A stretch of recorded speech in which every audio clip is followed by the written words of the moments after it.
আর আমি চাই আব্বাজান ওই দাওয়াতের আমন্ত্রণে আপনাদের বৌমা সোফা নিজবার আত্মীয়রা উপস্থিত থাকবে।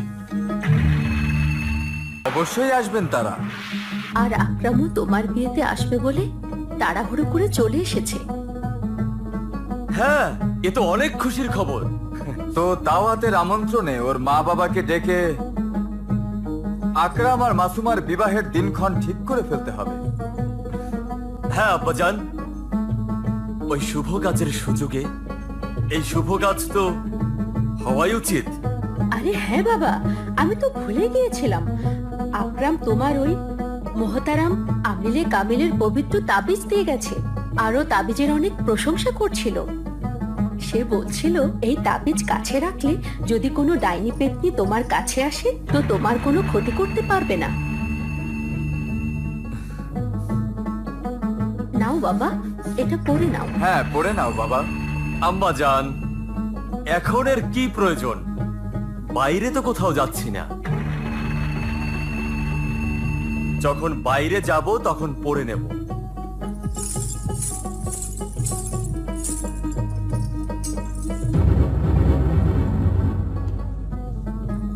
আজ সারারা গুলের 21তম বিবাহ হয়ে গেছে। ওর 20টা স্বামীর বিয়ে রাতেই মারা গেছে। 21তম স্বামী জিশানও আজ বিয়ের রাতেই মারা যাবে। আর এই মৃত্যুকে বড় জাদুকরি বানিয়ে দেবে। না, ও আমার থেকে শক্তিশালী জাদুকরি হতে পারবে না। হয়ে যাবে। আজ রাত বাসর রাতে নিজের স্বামী জিশানকে খুন করে ও 21 আত্মার মালকিন হয়ে যাবে। না, তবুও রয়ে যাবে আমার কবজাতেই। কারণ সারারা গুল আমার কবজাতে আছে। সারারা গুলের কাছে এখন 3টা বড় ক্ষমতা থাকবে। প্রথম ক্ষমতা হলো সারারা গুলের নিজের ক্ষমতা।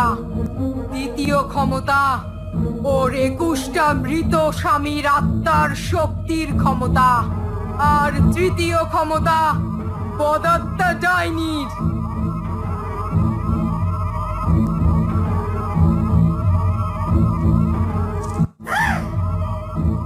দেখ, কে দেখবো? হাজির হ, হাজির হ। নিজের 20 স্বামীকে খুন করা ডাইনি বিবি, কোহিস্তানি কেল্লার জাদুকর শাহজাদি সারারা গুল নিজের 21তম স্বামী জিশানকে বাসর রাতে খুন পিয়াসী, নিজের বিবাহের প্রথম রাতেই খুন করা খুনি ডাইনি, নাগিন হয়ে খুন করা সারারা গুল, গুরজিস্তানের শাহজাদি সৌফা নিসবা।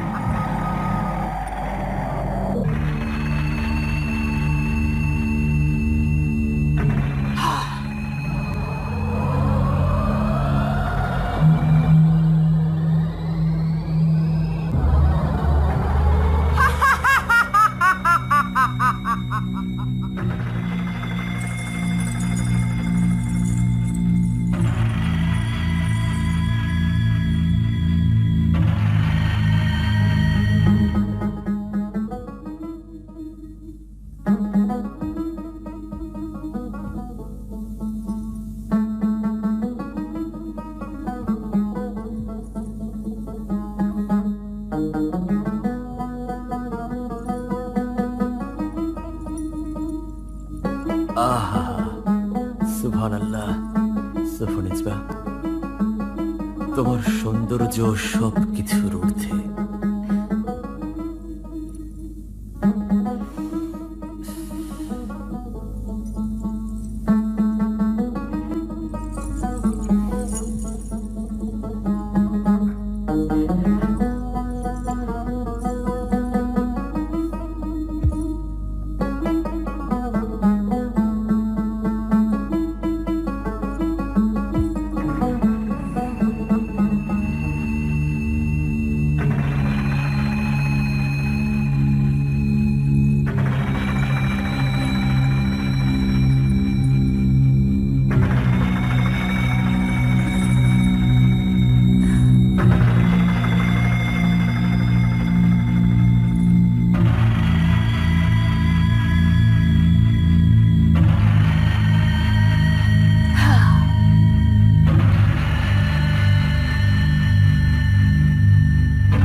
জাদুকরি সাহেরা মারিখা, এ আমার এই ক্ষমতার কি হলো? আমি আমি কিছু করতে পারছি না কেন? এসব এসব কি হচ্ছে? দেখ, তোর 21তম স্বামী জিশানের বালিশের নিচে কি রেখে দেওয়া হয়েছে।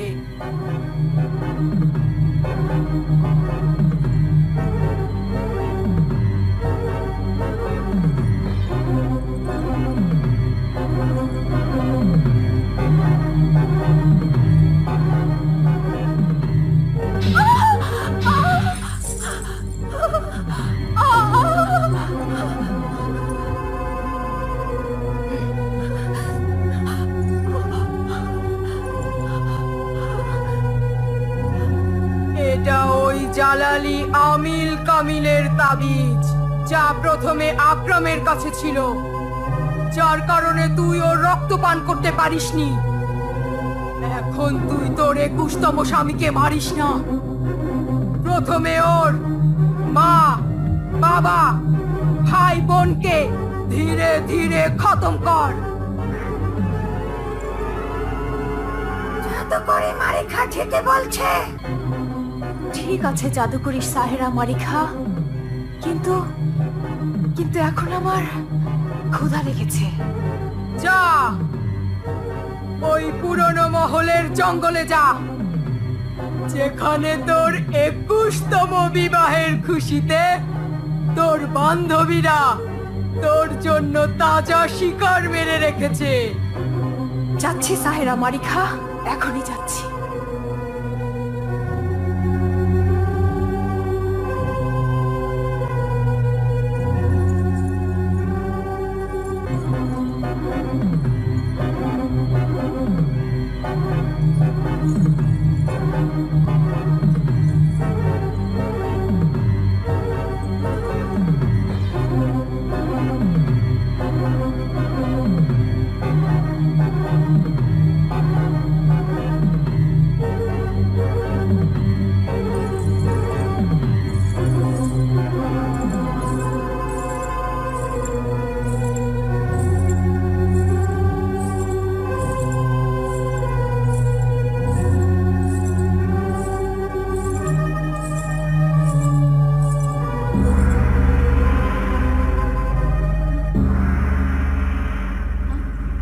এত রাতে ও কোথায় যাচ্ছে?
সফানিজবা,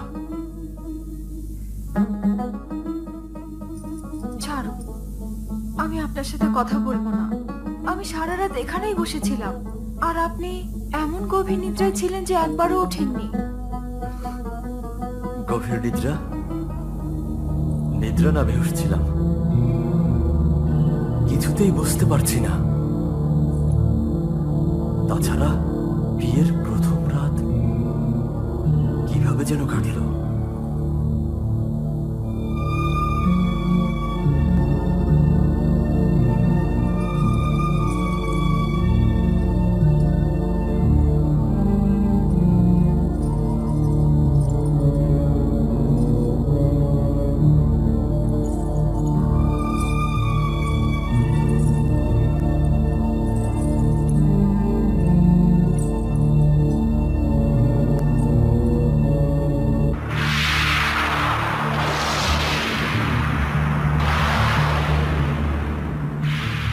করছেন ভাবিজান? এত কম খাবার নিয়েছেন আর আমাদের সঙ্গ দিতে এই খাবার থেকে এক এক দানা করে খাচ্ছেন আপনি? আমি আমার ভাবিজানকে নিজের হাতে খাইয়ে দেব। না না মাসুমা, আমি আর খাবো না। আমার শরীরটা ভালো লাগছে না। শরীর কিভাবে ভালো থাকবে? পুরো রাত জেগেছিল। আমার এমন মনে হলো যেন বেহুশ হয়েছিলাম। কাল রাতে বড়ই আজব লাগলো আমার। রাতে আরেকটা আজব ঘটনা ঘটেছে। মাঝরাতের কাছাকাছি যখন আমি পানি পান করতে উঠেছি, তো হঠাৎ করে আমার নজর বাড়ির বাইরে গেল। তখন এক যুবতীকে দেখলাম, একদম আমাদের বৌমার মতন দেখতে, আমাদের বাড়ির আঙিনা থেকে বাইরে যাচ্ছিল। আম্মা জান, এটা কিভাবে হতে পারে? ওই মেয়ে কে হতে পারে? ওটা চোখের ভ্রম। ওই মেয়ে ভ্রম হবে, ভ্রম। তোমার আম্মা জানে ওই ভ্রম মেয়ে বনে গেছে। জিসান ভাই,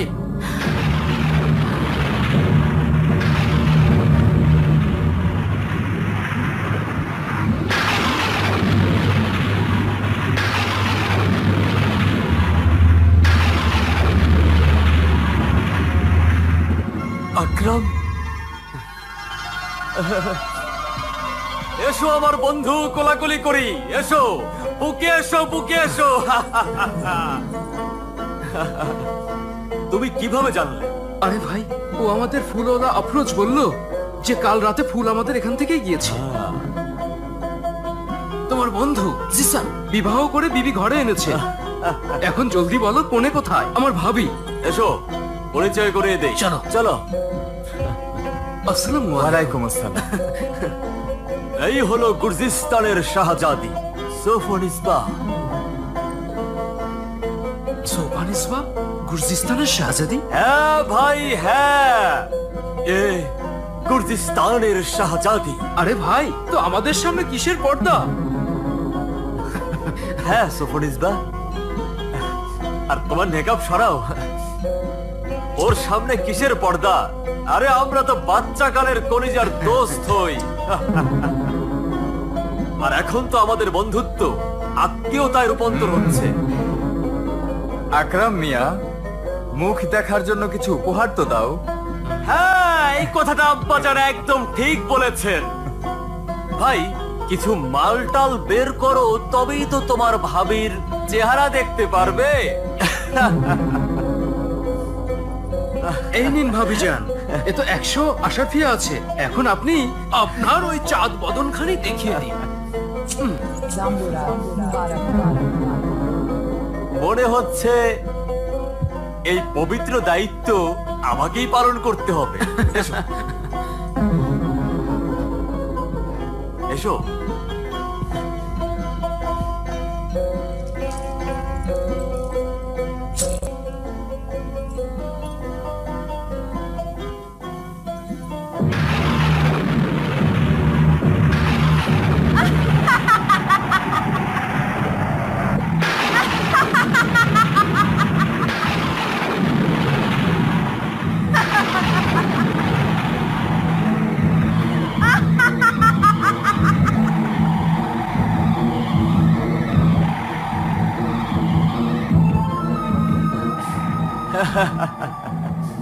এ চেহারা দেখতেই যে তোরা হারালে, হ্যাঁ? ঘেমে একাকার হয়ে গেলে। একেই বলে সৌন্দর্যের আগুন।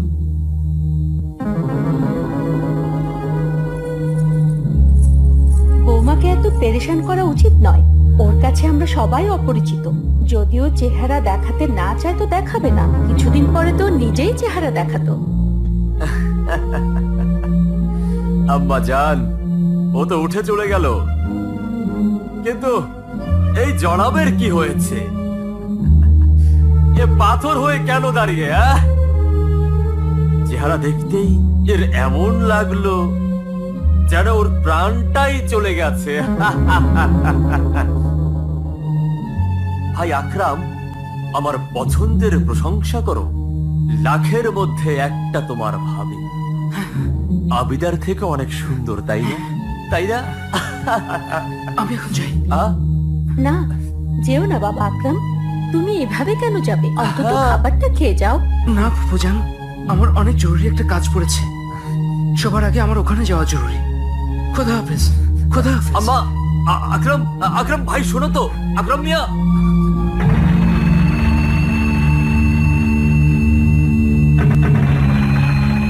আমি সত্যি বলছি, আমি একদম ঠিক বলছি আমিলে কামিল।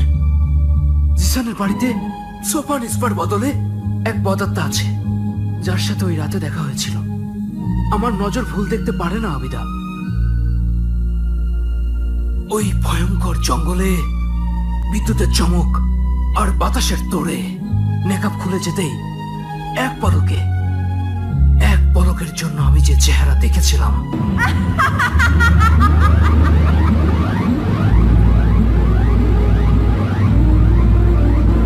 একদম হুবহু ওই চেহারা জিসানের বিবি সোফা নিসবার। ওই রাতে আমার হাতে তাবিজ ছিল, যা আপনি জিসানকে দিয়েছিলেন। ওই তাবিজ আল্লাহর পবিত্র কালামের, তাই আমি ওই অপবিত্র আত্মার থেকে বেঁচে গিয়েছিলাম, নয়তো। এই কথা তুমি সোফা নিসবার সামনে বলনি তো আবার?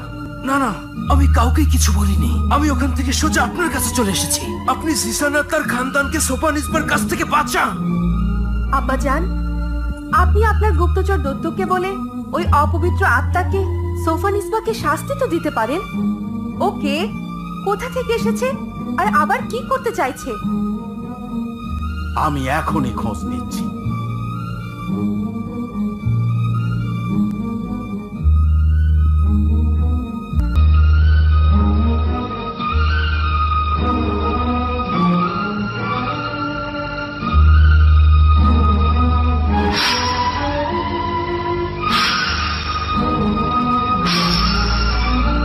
হে আমার বিশ্বস্ত সেবক গুপ্তচর জিন, হাজির হ, হাজির হ, হাজির হ।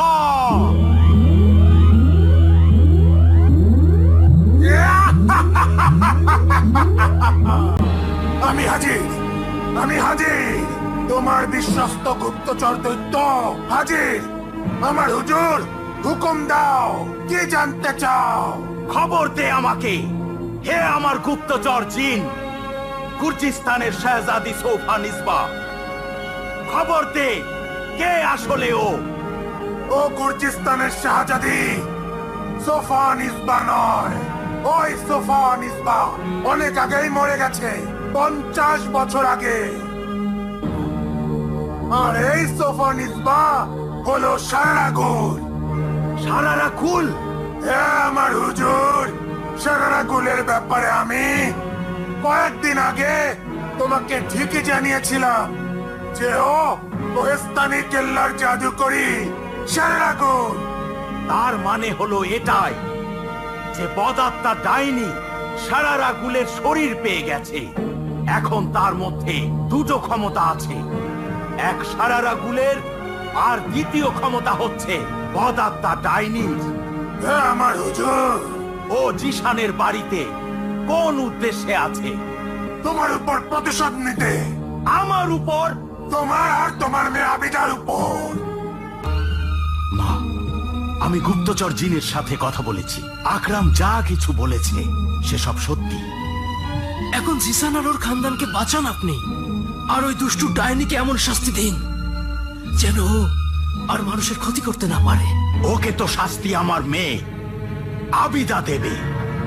ওই অত্যাচারী বদাত্মা সারারাগুল থেকে সোফা নিসবা হয়ে আমার মেয়ের সুখ কেড়ে নিয়েছে। আর আমি ওর থেকে ওর পুরো দুনিয়া ছিনিয়ে নেব।